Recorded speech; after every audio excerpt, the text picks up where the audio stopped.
Shalom, shalom, shalom, shalom, mes bien-aimés dans le Seigneur.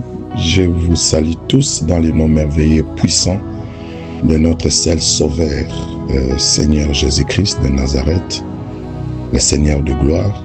Nous bénissons son amour, nous bénissons la présence du Saint-Esprit qui va nous prêcher la parole et qui va nous aider aussi à comprendre la parole de Dieu. Je vous salue tous et je vous bénis dans le nom de Jésus-Christ. C'est encore votre humble serviteur, le révérend docteur Nicolas Tongo, visionnaire de l'Académie internationale des connaissances. Je viens encore devant vous pour continuer ce message puissant que nous avons commencé hier. Un message qui nous a fait beaucoup du bien hier et qui avait comme thème le détonateur qui explose l'état secret de trois cœurs. Ce détonateur qui explose l'état secret de trois cœurs. Et hier nous avons essayé d'introduire.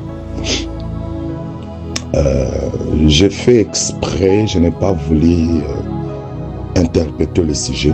J'ai tout à fait parlé de l'historique que nous avions eu, l'histoire de Luc 15, de l'enfant prodigue. Nous avons parlé de cette histoire, mais je n'ai pas expliqué le thème. Je l'ai fait exprès parce que aujourd'hui, nous allons essayer d'entrer en profondeur par rapport au thème et par rapport au texte. Bien aimé, à titre de rappel, ce que nous avons eu hier, nous avons parlé de l'histoire de ce jeune homme. Ce jeune homme qui, je ne sais pas piqué par quelle mouche, il va prendre la décision de demander à son père de lui donner son héritage, ce qui était comme une situation d'injure. Parce que à leur époque, au 1er siècle, tu ne pouvais pas demander à ton père de l'héritage parce que l'héritage se passe par la mort. Donc c'était comme une façon, il voulait dire à son père, papa, je veux te voir mourir pour que je puisse récupérer mon héritage. Donc c'était vraiment de l'insulte. Mais le papa était un papa avec un cœur tout à fait différent. Il n'a pas discuté, il a donné. Et ce jeune homme est parti, nous avons appris très loin. C'est vers une terre vraiment lointaine. Il a tout gaspillé. Il était dans la vie de désordre. Jusqu'à ce qu'il est tombé dans la période de crise. Comme je dis toujours, tout ce que tu auras consommé, tu paieras la facture. Et il a commencé à payer la facture de cette libertinage qu'il avait. Il a commencé à payer la facture et jusqu'à ce qu'il a pris conscience, il a dit non, je ne peux pas continuer comme ça, je dois rentrer. Alors il a décidé de faire demi-tour. La Bible dit, il revenait à lui-même. Il dit, je dois rentrer vers mon père. Je verrai mon père, je lui dirai, papa, j'ai péché contre toi et j'ai péché contre le ciel. Traite-moi comme l'un de tes serviteurs. Car je ne suis plus digne d'être appelé ton fils. Alors il va prendre ses décisions, il va rentrer. Bien aimé, il y a quelque chose de très très poignant qui nous a touchés. C'était le comportement du papa. Le papa restait chaque jour devant la fenêtre et regardait la route là où était parti l'enfant. Et le papa n'était pas tranquille. Il était là, il regardait chaque jour. Ses yeux étaient sur la route. Arrivé un jour, il voit de loin. Il voit l'ombre de son fils. Peu importe le nombre d'années ou de temps que l'enfant a quitté la maison, le papa était capable de comprendre que celui qui vient très loin là-bas, c'est mon fils. Il y a deux révélations que j'aimerais souligner ici. Il y a une révélation que nous avons déjà parlé hier, mais la deuxième que j'aimerais commencer aujourd'hui. Quand vous regardez ces trois paraboles qui se trouvent dans ce texte de Luc 15.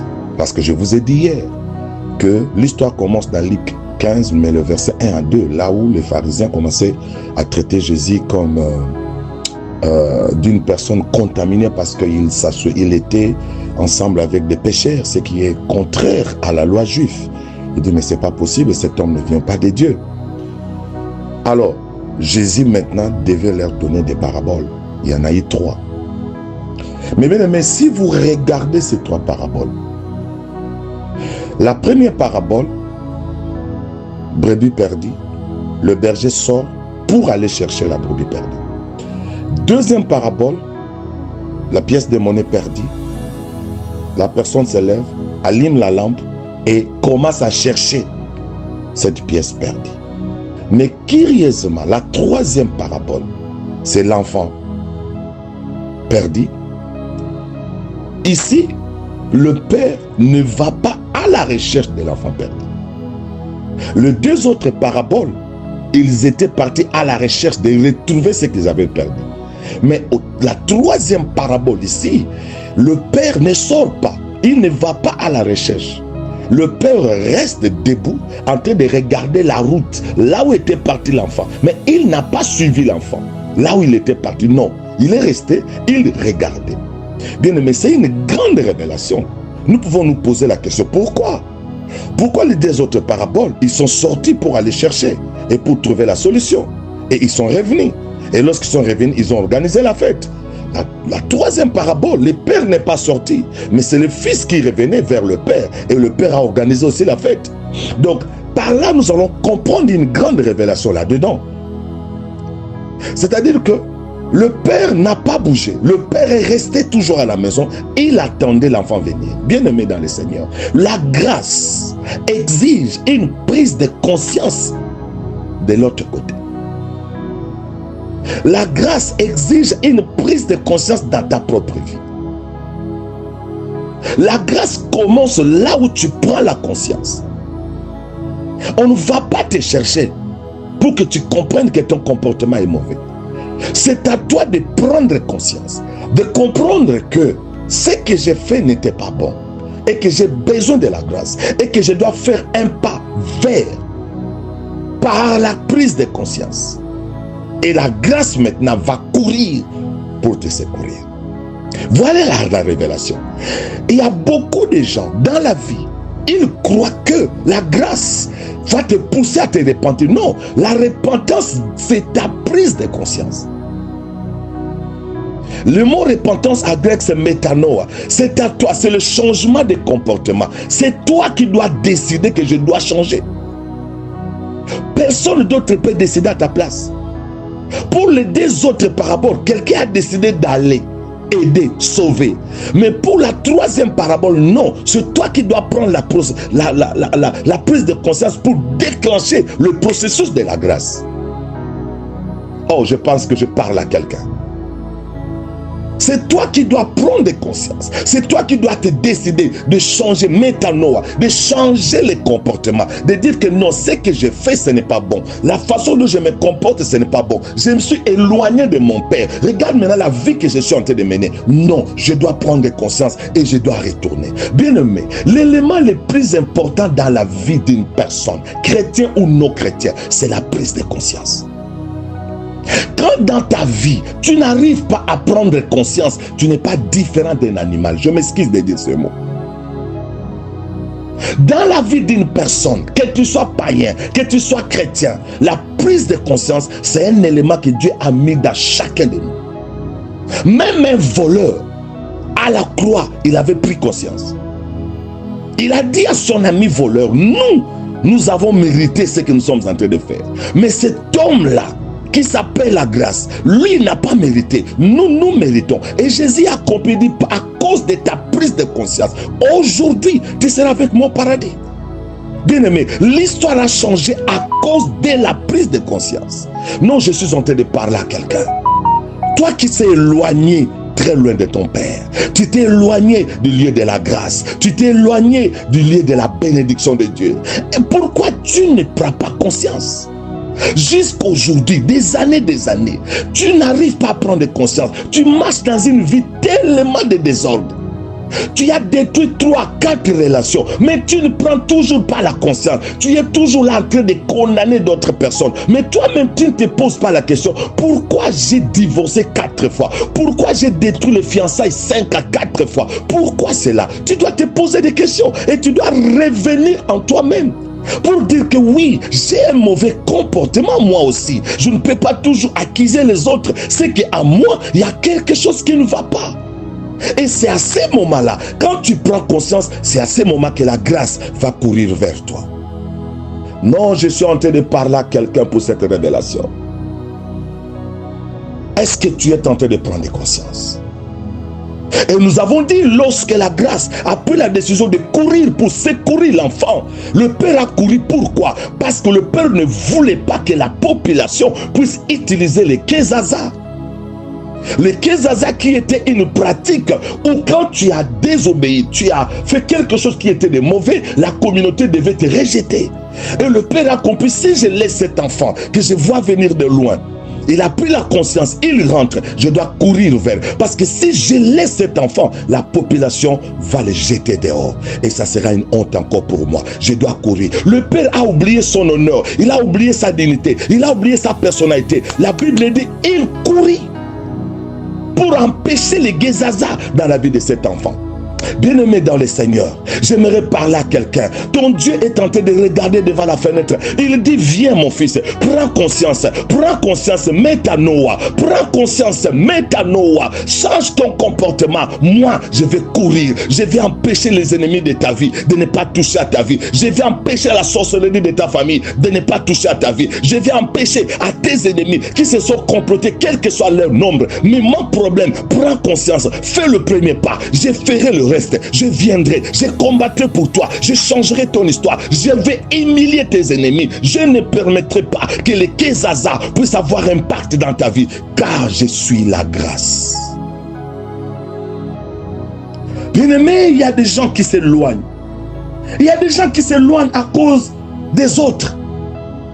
Il y a des gens, tu vois quelqu'un qui se décide, je ne veux plus prier. Il s'éloigne de la maison de Dieu. Il s'éloigne du lieu de la grâce. Tout simplement parce que quelqu'un l'a blessé à l'église. Tout simplement parce que quelqu'un a dit des mensonges à son nom. Et il prend la décision de ne plus prier. Mais ça, c'est être un animal.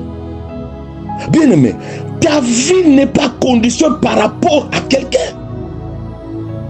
Tu crois que si tu abandonnes Dieu, Dieu va tuer cette personne à cause de toi? Non, peut-être cette personne-là, en te faisant du mal, là où il est parti, il va se convertir, il va demander pardon, et il change. Mais toi, tu restes dans ta position, tu dis, je m'éloigne de la présence de Dieu. C'est toi qui iras dans l'affaire, c'est toi qui payeras la facture.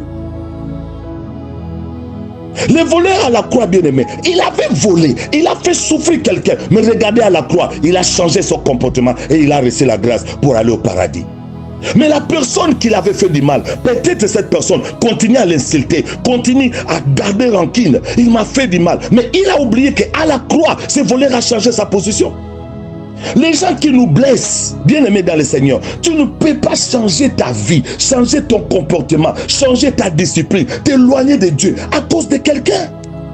Ne t'éloigne pas du lieu de la grâce, ne t'éloigne pas de l'église que Dieu a choisi pour toi, ne t'éloigne pas de ton pasteur à cause de quelqu'un, ne t'éloigne pas de l'homme qui a la Christ de Dieu pour ta bénédiction, pour ton changement. Oh mon frère et ma soeur, nous avons des gens aujourd'hui qui ont le courage de dire, moi je ne vais plus prier parce qu'il y a un pasteur qui a fait ceci dans ma vie, il y a un pasteur qui a volé mon argent, les pasteurs d'aujourd'hui ils font ceci. Oui, bien aimé, nous savons qu'il y a des hommes de Dieu qui se comportent mal, mais ta foi n'est pas conditionnée à cet homme de Dieu. Cet homme de Dieu n'est pas mort à la croix pour toi. C'est Jésus-Christ qui est mort à la croix pour toi. Tu as des comptes à rendre, non pas avec cet homme de Dieu, mais tu as des comptes à rendre avec Jésus-Christ de Nazareth. Je vois aujourd'hui les gens qui se comportent comme des petits enfants. Oh, à cause de lui, je ne vais plus prier. Mais tu es malade, excusez-moi de t'appeler ainsi. Paul a dit, l'apôtre Paul a dit, qui me séparera de l'amour de Dieu? Personne, ni les tribulations, ni les problèmes, dans les temps présents, même dans les temps à venir. Je n'abandonnerai pas ces dieux. Ruth, Elle était à côté de Naomi. Elle a échoué. Elle a perdu son mari. Elle-même, Naomi dira, je m'appelle Mara. Ne considérez plus que moi, je peux apporter encore quelque chose de bien. Mais Ruth a dit, moi, je ne t'abandonnerai jamais. Je serai avec toi. Ton Dieu sera mon Dieu. Là où tu iras, j'irai avec toi. Là où on t'enterrera, on m'enterrera avec toi. Regardez les gens qui comprennent, bien-aimés dans le Seigneur. Je ne peux pas m'éloigner du lieu de la grâce. Je ne peux pas m'éloigner de la bénédiction de Dieu. Je ne peux pas m'éloigner, aller loin et que demain je puisse subir des conséquences. Je resterai là. Même si toi, tu viens m'attaquer, tu me dis de mauvaises paroles, tu me combats, moi je resterai dans la présence de Dieu. Ruth a dit, je n'abandonnerai jamais Naomi. Et vous savez, Ruth aujourd'hui est l'ancêtre de notre Seigneur Jésus-Christ de Nazareth. Parce qu'elle a accepté de ne pas aller loin. Bien-aimé, vous vous tapez la poitrine lorsque vous quittez les lieux de la grâce. Vous vous tapez la poitrine lorsque vous abandonnez de travailler avec Dieu. Tu aimais le Seigneur, tu travaillais, mais puisque seulement on t'a combattu dans les chorales, tu étais chanteur, les gens t'ont combattu et tu ne veux plus chanter, tu abandonnes l'œuvre de Dieu. Tu t'es éloigné du lieu de la grâce. Non, que mon Dieu parle à quelqu'un aujourd'hui. Là, c'était juste le résumé, bien-aimé dans le Seigneur. On ne va pas s'éterniser là-bas parce que nous courons derrière le minute. Il y a des gens, même la honte peut le faire fuir une église. Il voit que tout le monde se marie dans l'église. Moi, je ne me marie pas à cause de la honte, parce que le mariage n'arrive pas. Elle a fui l'église. Elle ne vient plus prier à l'église à cause seulement parce que je ne me marie pas. Ma soeur et mon frère, est-ce que tu connais la bénédiction que le Seigneur a préparée pour toi? Tu vois le matin que les choses ne marchent pas. Ça, c'est les réalités, mais ce n'est pas la vérité. Ça, ce ne sont que des réalités que tu passes. Les choses ne marchent pas, l'argent ne vient pas, tu boites, les choses ne fonctionnent pas comme il fallait. Bien-aimé, ne trouve pas ça comme une finalité. Ce n'est pas à cause de ça que tu peux avoir honte de ne plus venir prier, de ne plus rester dans la présence de Dieu. Que mon Dieu bénisse quelqu'un. N'allez pas très loin du lieu de la grâce. On en a parlé hier. Mais écoutez maintenant, mon frère et mon soeur. Lorsque le jeune homme est rentré, lorsque le papa a couru pour aller embrasser ce jeune homme, la Bible dit que l'enfant, avant d'aller, il avait déjà formulé un plan. Il avait formulé un plan que j'appelle un contrat de négociation. Il a fait son contrat de négociation. Voici mon contrat. Lorsque je vais rentrer, je lui dirai, papa, j'ai péché contre toi, j'ai péché contre le ciel, pardonne-moi, je me suis prié d'être appelé ton fils, traite-moi comme tes esclaves. Ça, c'était le contrat de négociation que ce jeune homme avait préparé. Et arrivé sur le lieu, lorsque la grâce a couru, parce que son père c'est l'image de la grâce, lorsque la grâce a couru vers le jeune homme, la grâce l'a embrassé. La grâce n'a pas considéré l'odeur de porc qu'il est tenté de dégager. La grâce l'a embrassé et l'enfant a dit, je dois maintenant négocier avec mon père. Parce que j'avais préparé mon contrat de négociation. Il dit, je dois négocier. Il a commencé maintenant à la négociation. Il dit, Père, j'ai péché contre toi. Alléluia. Oh, j'aime la grâce. J'aime la grâce. J'aime le Seigneur Jésus-Christ de Nazareth. L'enfant commence la phrase. Il dit, Père, j'ai péché contre toi. Je viens te demander pardon. Dès que l'enfant a prononcé cette phrase, le père n'a pas permis à cet enfant de terminer son contrat de négociation. Dans son contrat de négociation, il avait aussi dit, traite-moi comme l'un de tes esclaves. Le père a mis sa main dans sa bouche pour lui dire, ferme ta bouche, mon fils. L'amour que j'ai pour toi, c'est l'amour inconditionnel. Ne termine pas ce que tu as formulé comme contrat de négociation. Tu ne peux pas négocier avec moi, car moi, la grâce, je t'ai donné je t'ai déjà donné la grâce. Je suis mort à la croix de Golgotha. J'ai souffert pour toi. Je suis mort. Je suis ressuscité. Le 3e jour, j'ai ressuscité pour que toi, tu ne sois plus dans la condamnation. Pour que personne te condamne encore. Tu n'as pas besoin de négocier pour devenir l'esclave. L'esclavagisme est fini pour toi. Tu es libre. Tu es libre. Tu es libre. Oh my God. Oh my God. Oh my God. La grâce de Dieu. La grâce a fermé sa bouche pour que ce jeune homme ne termine pas les contrats de négociation. Tu n'as pas besoin de continuer ces contrats. Tu as déjà dit que tu as péché contre le ciel, tu as péché contre ton père et tu as dit pardon. La grâce ne cherche que le pardon. La grâce ne cherche que le pardon. La grâce ne cherche pas la négociation. Oh mon Dieu. Oh mon Dieu. Oh mon Dieu, j'aimerais parler à quelqu'un. J'aimerais parler à quelqu'un. J'aimerais parler à quelqu'un. Le Père a fermé sa bouche et dit, tu n'as pas besoin de négocier avec moi. Et la Bible déclare, lorsque le Père l'a amené à la maison, il a donné l'ordre directement au serviteur. Hey my God, préparez les veaux gras. Les veaux gras, c'est l'animal qui a toujours été destiné pour de grandes fêtes, pour de grandes cérémonies. Plus de 100 personnes, 200 personnes. C'est pour cette raison-là qu'on peut faire sortir les veaux gras. Mais ces jours-là, il décide de faire sortir les veaux gras pour cet enfant. Quel degré d'honneur! Un animal qu'on ne fait jamais fait sortir comme ça à des occasions dérisoires. On le fait sortir à des occasions spéciales. Et ce jour-là, le Père dit, fais sortir les veaux gras. Parce que l'occasion était spéciale. Bien aimé, laissez-moi ouvrir une parenthèse. Nous avons parlé du thème, les détonateurs. Qu'est-ce que les détonateurs? Les détonateurs, c'est un mot qui évoque une explosion, un choc soudain, un moment de vérité qui fait trembler la fondation d'une maison.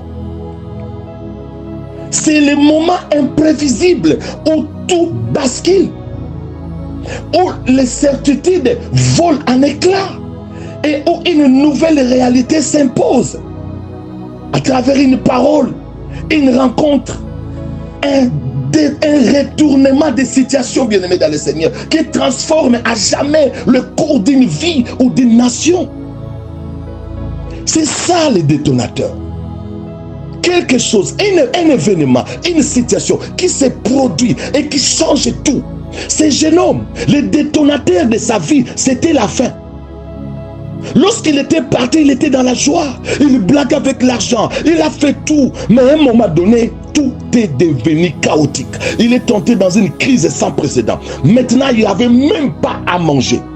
Donc c'est la faim qui était le détonateur pour la prise de conscience.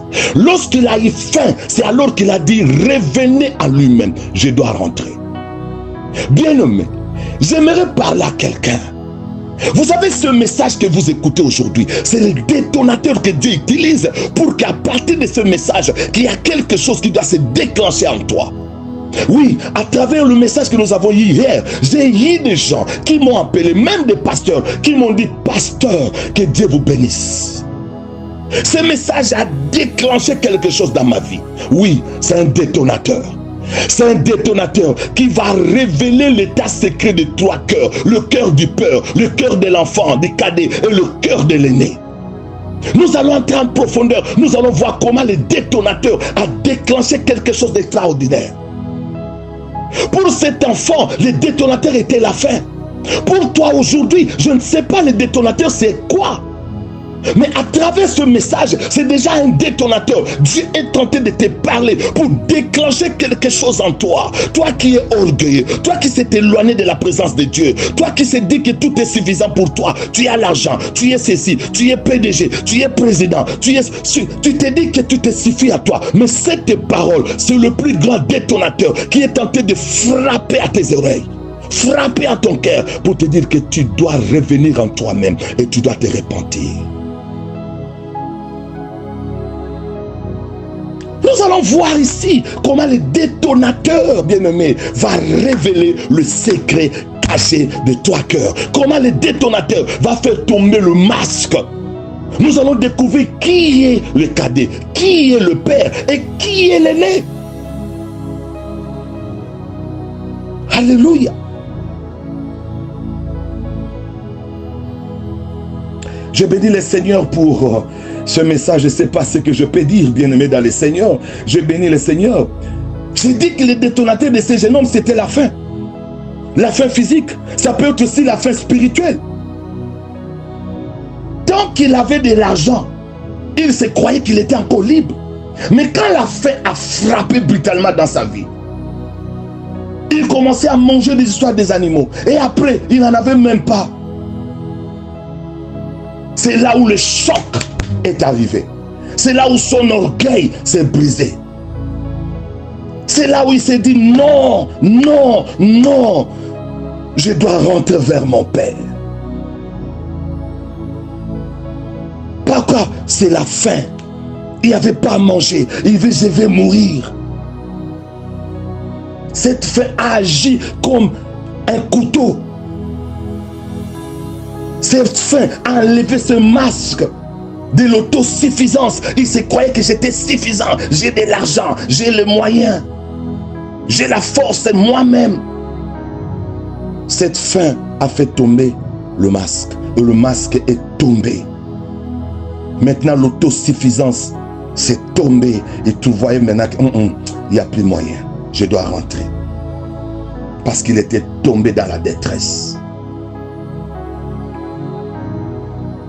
Bien-aimé, pour le Père, les détonateurs du Père, c'était le retour de son Fils.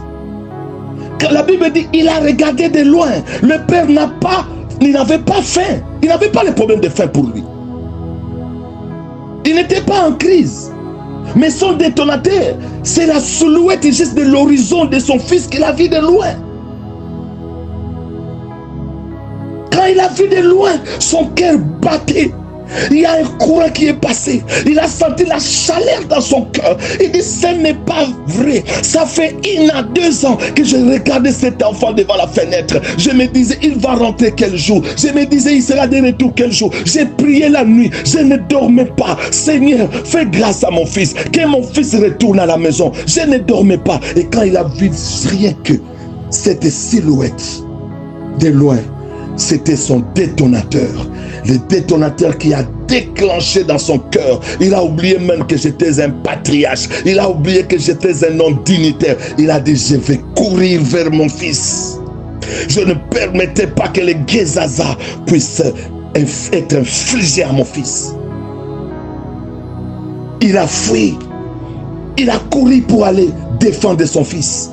Parce que le détonateur, qui était la silhouette de son fils qu'il a vu de loin, il n'a pas pu supporter. Le détonateur pour le fils aîné, c'était le retour de son frère, la musique et la danse de la fête qu'il a attendu de loin. Lui aussi n'a pas connu la faim. Son détonateur, ce n'était pas la faim. Il n'a pas vu, il n'a pas accepté tout simplement le retour de son frère. C'était ça le détonateur, la musique, la danse des gens. Qu'est-ce qui s'est passé? On dit ton frère est rentré. C'était ça le détonateur, le choc dans son cœur. Il n'a pas pu supporter ça. Il dit quoi? Il est rentré? Le bruit de la musique? Oh mon Dieu! Il dit non, non, dites-moi tout, mais pas ça, pas ça. Il se met en colère. Il se met en colère. Il dit, je ne vais pas supporter ça. Il se dit, je ne vais pas supporter ça. Ça non, ça non, ça non.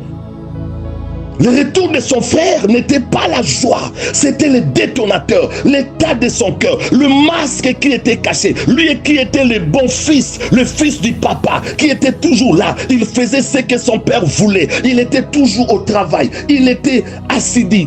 Ce jour-là, le masque est tombé. Alléluia. Le masque est tombé. Son état d'âme qui était caché, c'était maintenant admis à cause des détonateurs. Bien-aimé dans le Seigneur, j'aimerais parler à quelqu'un ici présent. Dieu peut des fois utiliser les détonateurs dans nos vies pour nous amener à la repentance. Dieu peut utiliser des fois les détonateurs dans nos vies pour amener un changement dans nos vies. Les détonateurs peuvent être le chèque, ça peut être la maladie, ça peut être les difficultés, ça peut être l'abandon, ça peut être même la divorce. Ça peut être le chômage. Ça peut être le rejet des gens. Dieu peut utiliser ça comme un détonateur pour te pousser à prendre conscience de ta situation, à prendre conscience de l'éloignement de la présence de Dieu, à prendre conscience de ton comportement indigne. Oui, le détonateur est en train de frapper aujourd'hui devant la porte de quelqu'un. La situation que tu passes une situation peut-être de difficulté, tu passes une situation de maladie, tu passes une situation qui n'est pas correcte, tu es rejeté, tu es dans la position de divorce. Est-ce que tu as reçu la leçon? Est-ce que tu comprends que ça c'est un détonateur? Dieu a permis cela pour que tu puisses prendre conscience. Mais regardez, jusqu'à présent, tu ne prends toujours pas conscience. Ce jeune homme, il avait pris conscience. Mais toi, jusqu'à présent, tu ne prends toujours pas conscience. La haine est toujours là. Parce qu'à chacun son détonateur. Le père, son détonateur était d'expresser son amour, d'exprimer encore son amour, d'avoir un choc pour exprimer son amour envers son fils et de courir. L'enfant, le cadet, son détonateur était la famine. Il n'a pas pu supporter la famille. Il dit non, je retourne chez mon père. Mais les fils aînés, son détonateur c'était quoi? C'était la jalousie. Il n'a pas supporté que la fête, la musique qui soit au rendez-vous. Il n'a pas supporté le retour de son frère. La jalousie était là. C'était le détonateur. Pendant que je prêche, quel est le détonateur qui règne maintenant dans ton cœur? Est-ce que c'est le détonateur qui te pousse à prendre conscience de ne plus insulter les gens, de ne plus critiquer les gens, de ne plus parler du mal, de ne plus continuer cette vie de débauche, de ne plus continuer à danser dans des réseaux sociaux? Ou bien le détonateur pour toi, c'est pour te dire que qu'est-ce que ce pasteur croit? Il croit que c'est lui qui sait prêcher la parole de Dieu plus que tout le monde ici. Quel message il est en train de prêcher les gens? Ou bien son ton détonateur, c'est de critiquer le prédicateur de le message. Il prêche comme ça, il croit que lui, il est saint. Lui-même, je le connais, non? Moi, je suis son frère, non? Moi, je suis son fils, non? Moi, je suis ceci, je le connais. Non, bien-aimé. Le détonateur dont nous cherchons ici, c'est le détonateur de métanoïa. C'est le détonateur de métanoïa. C'est le détonateur où je décide et je ne veux plus continuer avec cette mauvaise vie. C'est le détonateur où je décide, je dois abandonner. Je dois faire tomber le masque que les gens ne voient pas. Ici, personne ne pouvait cacher son masque. Tous les masques étaient tombés, que ce soit de l'enfant, de jeune homme, que ce soit de son père, que ce soit de l'aîné. Le masque était tombé. Nous avons vu l'état de leur cœur. Les détonateurs qui explosent et qui révèlent l'état de cœur, l'état de ces trois cœurs. Voilà le sujet de ce thème. Je n'avais pas voulu donner ça d'hier, c'est par exprès pour que nous puissions en parler aujourd'hui. Regardez Nelson Mandela, bien-aimé dans le Seigneur. Nelson Mandela, il est comme l'image du fils cadet. Les détonateurs firent l'isolement et la fin affective de la longue détention à Robben Island. C'était ça le détonateur de sa vie. Il avait faim de la justice. Il avait faim de la justice. Il voulait que la justice soit rendue. Et il a été jeté en prison à Robben Island. C'était ça le détonateur de Nelson Mandela. Il a accepté de payer le prix. Il a réalisé la haine de détruire l'intérieur et qu'il a opéré son basculer dans l'intérieur. La fin de la justice s'est transformée à une réconciliation nationale. Et bien aimé dans le Seigneur, le père c'était l'image de la patrie. Et le frère aîné c'était l'image de blanc. La patrie cherche à ce que nous puissions marcher pour le bien de tout le monde. Mais les frères aînés qui étaient des blancs, et ils n'étaient pas contents de voir que comment on a libéré Mandela. Mais si on le libère, mais c'est monsieur Mandela, mais il va nous tous tuer. Il va venger. Il va chercher la vengeance. Tout le monde tremblait. Les aînés tremblaient. Qui étaient les blancs, ils tremblaient. Alors que Mandela était le fils cadet. Il rentrait auprès du Père qui était la patrie, qui était la nation. La nation a l'amour. La nation ne change pas. La nation est là pour que nous puissions aller de l'avant. C'est à nous, les fils aînés, et les cadets, nous devons exprimer notre amour vis-à-vis de la nation. Car la nation nous aime. La nation nous donne des minéraux. La nation nous donne tout ce dont nous avons besoin. La nation fait de nous ce que nous sommes. Si aujourd'hui tu as construit des maisons, des villas à cause de la richesse de la nation. Si aujourd'hui tu es ce que tu es à cause de la richesse de la nation. La nation joue le rôle de la grâce. La nation joue le rôle du Père. Mais regardez comment les hommes politiques, ils n'aiment pas reconnaître ce que la nation fait pour nous. La nation nous donne tout ce dont nous avons besoin. Mais regardez comment nous sommes en train de maltraiter la nation. Nous n'avons pas l'amour de cette nation. Nous n'avons pas l'amour de ce peuple. Nous nous comportons comme le fils aîné. Il n'a pas voulu voir que son frère est rentré à l'état normal, que son frère a pris conscience. Je ne peux plus continuer à détruire la nation. Je ne peux plus continuer à faire du mal à ma nation. Je prends la conscience maintenant. Je dois rentrer et reconnaître et demander pardon. Metanoa, changer mon comportement pour que ma nation aille des progrès, de gloire en gloire. Pour que mon peuple soit maintenant soulagé de la misère. Il n'y en a pas.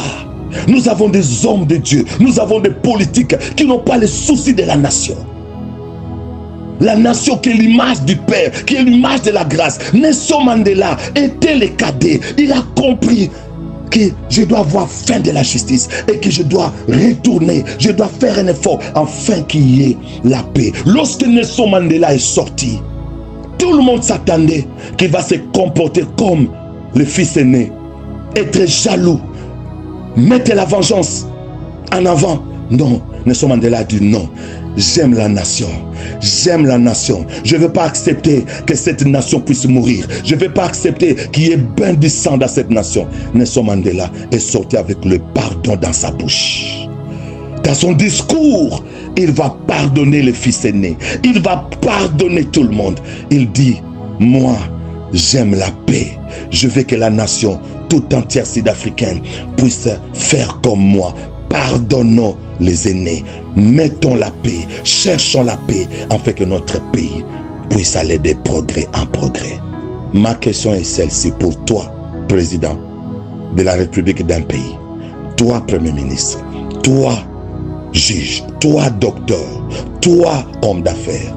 Qu'est-ce que tu fais pour la nation? As-tu les comportements de fils aîné, où la jalousie était là, l'esprit de rancune, il n'y a pas l'esprit de pardon, il n'y a pas l'esprit d'amour. Ton frère, oui, il avait fait du mal hier, il a quitté, il a détruit le pays, mais il a pris conscience, il dit, moi, je vais confesser devant le peuple, je ne veux plus détruire ce pays, nous devons tout faire pour que ce pays puisse décoller. Toi, tu dis non. Ce pays ne décollera pas. Comme cet homme commence à parler des choses pareilles, nous devons les détruire, nous devons les tuer. Bien-aimé dans le Seigneur, je parle à un homme politique. Ma mission est de vous pousser à prendre conscience. Je parle à un pasteur. Toi qui es comme le fils aîné, mais les détonateurs de la parole de Dieu qui prêchent maintenant, que ces détonateurs puissent te briser le cœur, puissent te convaincre que tu ne peux pas continuer à détruire l'œuvre de Dieu. Ma soeur, mon frère, toi aussi, le détonateur d'explosion aujourd'hui est en train de te parler. Veux-tu toujours continuer comme les fils aînés, avec cet esprit de la haine, de la jalousie? Tu ne veux pas voir l'autre bénéficier de la grâce. Quand tu vois quelqu'un être béni, ça devient un problème dans ton cœur. Quand tu vois le ministère de l'autre progresser, ça devient un problème dans ton cœur. Quand tu vois quelqu'un se marier, tu cherches à critiquer, tu cherches même à empoisonner. Je connais une sœur, sa copine s'est mariée, elle devait quitter le Congo pour venir ici en Europe, pour venir rester avec son mari. Elle était ma copine, mais le jour du départ, elle est allée dormir dans la maison de sa copine parce qu'ils étaient devenus comme une famille. Or, elle avait volé les sous-vêtements de cette sœur. Lorsque la sœur a voyagé, elle est allée voir le féticheur. Il dit, moi je ne vais pas voir cette fille-là reçue, détruisez cette fille-là. Et le féticheur a fait des fétiches. Cette sœur avait des problèmes dans son appareil génital, elle dégageait l'odeur que tu ne peux pas supporter d'être à côté d'elle. L'homme a tout fait. Ils sont allés voir le médecin. Il a eu des antibiotiques. On a tout fait. Il n'y avait pas de changement. Tu ne peux pas rester à côté. L'homme a dit non, ça suffit. L'homme a abandonné la femme. Il dit comment je vais dormir avec toi? L'odeur est tellement mauvaise. Je ne peux pas. L'homme a abandonné la femme. Et la femme est restée en pleurant, en pleurant. Or, c'était sa copine. Jusqu'à ce qu'un jour, elle est allée assister à un séminaire. Il y avait un homme de Dieu qui venait du Congo. Il prêchait, il a prophétisé sur la scène. Il a dit, tu as eu un problème dans ton passé. Ta propre copine a détruit ta vie. Elle est allée voir un féticheur pour détruire ton mariage. Mais aujourd'hui, c'est le jour de ta délivrance. C'est le jour-là qu'elle a eu la délivrance. Mais entre-temps, elle a déjà perdu son mariage. Bien-aimé dans le Seigneur, j'aimerais parler à quelqu'un. Quelle jalousie t'anime envers d'autres personnes? Pasteur, apôtre, prophète, évangéliste, docteur. Quelle jalousie t'anime pour que tu arrives même à empoisonner ton propre frère? L'église doit changer. L'église doit changer. Le détonateur de ce message est en train de crier dans ta vie. Peut-être aussi au moment où je parle, tu es en train de passer des moments difficiles. Tu es sur le lit de l'hôpital à cause du mal que tu as causé dans le passé. C'est le détonateur divin qui est en train de te rappeler à l'ordre. Et j'aimerais dire à quelqu'un, toi, prépare-toi. Il y a un détonateur divin qui est devant toi. Il y a un détonateur divin qui est devant toi. Bientôt, ça va déclencher. Tu vivras une pauvreté sans précédent. Tu vivras une vie de rejet sans précédent. Tu seras même emprisonné. Tu vas vivre une situation impossible parce que cette parole qui sort, tu ne veux pas prendre ça en considération. Tu refuses le détonateur divin de Dieu avant que le malheur t'atteigne. Ça va, c'est pas grave. Continue ta vie. Sois toujours loin de la parole de Dieu, loin du lieu de la grâce. Mais le détonateur divin va te suivre. Si tu veux en savoir, va demander à Jonas. Va demander à Jonas. Jonas a connu le détonateur divin de Dieu. Lorsque Jonas a désobéi à Dieu, il a voulu faire sa volonté. Dieu a envoyé un détonateur divin qui s'appelait le poisson monstrueux. Le poisson monstrueux a avalé Jonas. C'est dans le ventre de ce poisson que Jonas a compris que j'avais fait du mal et il a commencé à composer des poèmes pour se repentir. Bien-aimé dans le Seigneur, si tu n'écoutes pas ce message, il y a un poisson qui est préparé pour toi. Il y a un poisson divin qui va t'avaler bientôt. Ce poisson divin peut être la prison. Ce poisson divin peut être une maladie incurable. Ce poisson divin peut être l'humiliation. Ce poisson divin peut être le rejet dans ta vie. Le poisson divin peut être la honte devant toi. Ce poisson divin peut être l'humiliation. Si tu ne veux pas laisser, si tu ne veux pas abandonner, retourner comme les jeunes hommes. Que le Seigneur vous bénisse. Nous sommes toujours en train de décortiquer notre message. Demain, nous allons encore continuer. Prends conscience de ce message d'aujourd'hui. Et prie. Dis au Saint-Esprit, tu m'as vu. Ce n'est pas le docteur Nicolas qui m'a vu, mais c'est toi qui m'as vu. Et tu as envoyé ton détonateur divin, qui est la parole qui est prêchée. Et je suis touché par cette parole.